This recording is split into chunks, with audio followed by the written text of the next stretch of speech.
கிறிஸ்துவுக்குள் பிரியமானவர்களே, கர்த்தரும் இரட்சகருமாய் இயேசு கிறிஸ்துவின் ஈடு இணையற்ற நாமத்தினாலே உங்கள் யாவருக்கும் என் அன்பின் வாழ்த்துக்களை தெரிவித்துக் கொள்கிறேன். தேவனருளிய அப்பம் பிரேயர் மினிஸ்ட்ரி சேனல் மூலியமாக உங்களோடு சந்திப்பதில் மிகுந்த மகிழ்ச்சி அடைகிறேன். தினம்தோறும் புதிய நாளுக்காக பரிசுத்த வேதாந்திலிருந்து ஒரு வாக்குத்தத்தங்களை தேவனுடைய நாம மகிமைக்கு என்று நாம் தியானித்து புதிய நாளுக்காக நாம் ஜெபிக்கிறோம்.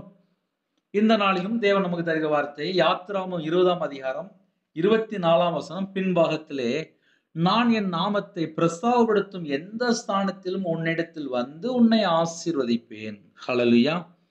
நான் என் நாமத்தை பிரஸ்தாபப்படுத்தும் எந்த ஸ்தானத்திலும் என்று எழுதப்பட்டிருக்கு. அவருடைய நாமம் என்ன? தேவனுடைய வார்த்தை என்பதே.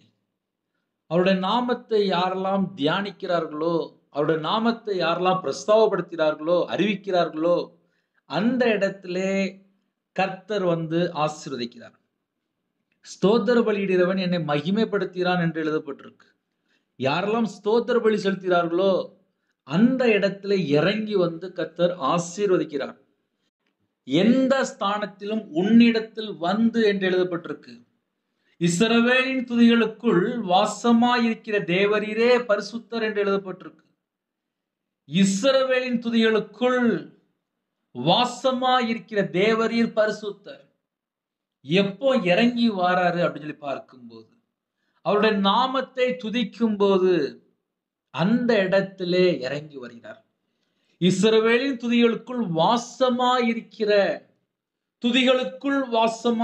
தேவன், இந்த ஜனத்தை எனக்கென்று ஏற்படுத்தினேன், இவர்கள் என் துதியை சொல்லிக் கொண்டு வருவார்கள். அவருடைய நாமத்தை யாரெல்லாம் அறிவிக்கிறோமோ, அவருடைய நாமத்தை நாம் எங்கெல்லாம் சொல்லி, அவருடைய நாமத்தை எங்கெல்லாம் நாம் மகிமைப்படுத்துகிறோமோ, எந்த ஸ்தானத்திலும் என்று எழுதப்பட்டிருக்கு. அது எந்த இடமானாலும் இருக்கலாம். சில குடும்பத்துல வீட்டு பக்கத்துல யாருக்காவது உடம்பு சரியில்லாம இருக்கும். இயேசு கிறிஸ்து நாமத்தினால பரிபூர்ணமான சுகம் உண்டாகட்டும் என்று ஜெபித்துட்டு வருவாங்க. அவங்க பார்த்தா 2 நாள் கழிச்சு பார்த்தா சுகமாயி எனக்கு சுகமாயிட்டு அப்படிம்பாங்க. அப்புறம் பார்த்தா தேவனோட நாமத்தை மகிமைப்படுத்த சர்ச்சுக்கு வந்துருவாங்க. அந்த குடும்பம் பார்த்தா ரட்சிக்கப்பட்டுரும். எந்த ஸ்தானத்திலும் உன்னிடத்தில் வந்து உன்னை ஆசீர்வதிப்பேன். நம்முடைய தேவன் நம்மை ஆசீர்வதிக்க வேண்டும் என்றால் அதுக்கு சில காரியங்கள் இருக்குல்ல. ஒன்றும் இல்லை, காலை வேளையில் நம்ம ஒரு கம்பெனிக்கு வேலைக்கு போகிறோம். அந்த கம்பெனியுடைய ஓனரை மட்டும்தான் புகழணும். நான் இதுக்கு முன்னாடி ஒரு பழைய கம்பெனியில் வேலை பார்த்தேன். அந்த கம்பெனி ஓனர் தான் நல்ல ஓனரு, இப்போ இருக்கிற ஓனர் சரியில்லை அப்படின்னு சொல்லிட்டு நம்ம இருக்கிற இடத்துல உள்ள ஓனரை தப்பா பேச முடியாது. ஒரு காலத்துல நான் பாவத்துல அடிமையில வாழ்ந்தேன், அக்கிரமத்துல வாழ்ந்தேன், துன்மார்க்கனா வாழ்ந்தேன், சாபத்துல வாழ்ந்தேன், பாவ அடிமையில கட்டப்பட்ட நிலைமையில இருந்தேன், இஷ்டம் போல வாழ்ந்துருந்தேன். ஆனா இயேசு என்னை மீட்டெடுத்தார்.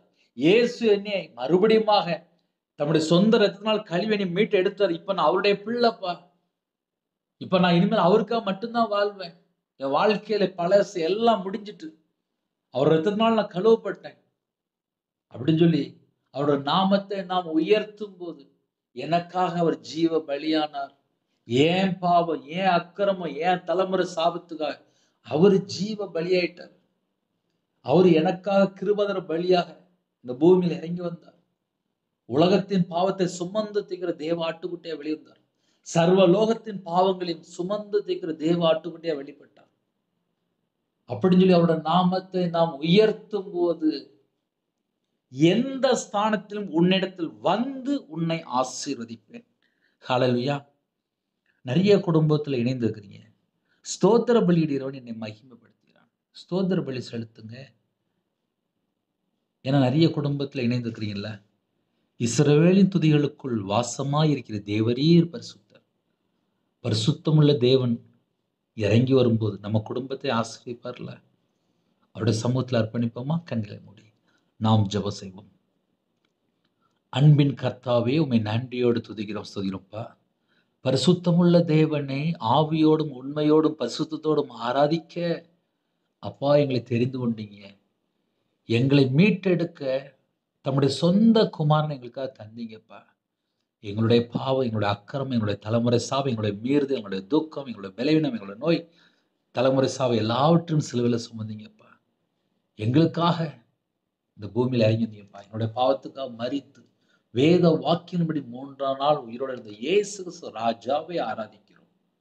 இந்த நாளிலும் ஜெபிக்கிற குடும்பத்தை கர்த்தர் ஆசீர்வதிங்க. பலகணிகளை திறந்து ஆசீர்வதிங்க. பண்டகசாலை திறந்து ஆசீர்வதிங்க. ஒவ்வொரு குடும்பமும் இயேசு கிறிஸ்து நாமத்தினால் ஆசீர்வதிக்கப்படட்டும். இந்த நாளை எங்களுக்கு ஆசீர்வதித்தாங்க. கர்த்தருடைய கரத்திலே எங்களுடைய ஆவியை அர்ப்பணிக்கிறோம். எங்களுடைய ஜீவனை அர்ப்பணிக்கிறோம். எங்களுடைய வாழ்க்கையை அர்ப்பணிக்கிறோம். எங்களுடைய எல்லா காரியத்தையும் அர்ப்பணிக்கிறோம். இந்த நாளிலும் யாரெல்லாம் தங்களை தாழ்த்துறோம் எல்லா குடும்பத்தையும் ஆசீர்வதிங்கப்பா. ஒவ்வொரு குடும்பமும் இயேசு கிறிஸ்து நாமத்தினால் ஆசீர்வதிக்கப்படட்டும். கர்த்தர் பொறுப்படுத்தணும். துதிகான மகிமை எல்லாம் ஒருவருக்கே செலுத்திடும். இயேசு கிறிஸ்து பிதாவே ஆமென்.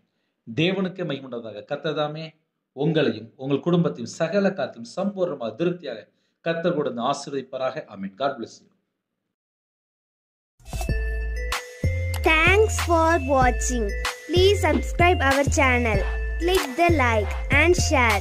Click the bell. God bless you.